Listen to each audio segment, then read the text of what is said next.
Supreme Court will decide if Lorinda Swain will get a new trial. Swain was convicted in 2011 of sexually abusing her adoptive son, Ronnie. He later came forward and said he made it up. A judge overturned her conviction, but it was later appealed. And now the Supreme Court justices will decide. 24-hour News 8's Amanda Jarrett sat in on that hearing today in Lansing. Lorinda Swain's legal team is asking the Michigan Supreme Court to decide if her claims of innocence are enough for a new trial. Really, what this appeal is does innocence matter?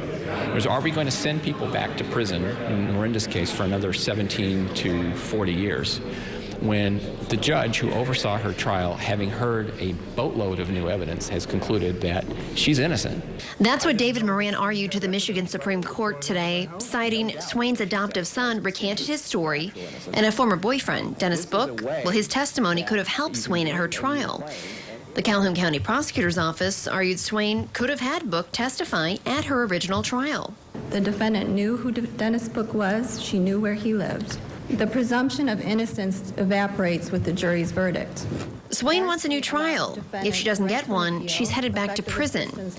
While today's hearing is over, Swain now waits for a decision. Even though I think it went really well, I know I'm going to worry still until I hear, but it's out of my control. There's nothing I can do. She says her legal battle the past 15 years has changed her. I'm filled with bitterness and anger and hate and resentment and unforgiveness, and distrust and disbelief and sadness.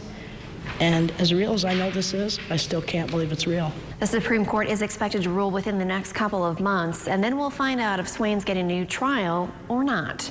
In Lansing, Amanda Jarrett, 24-hour News 8.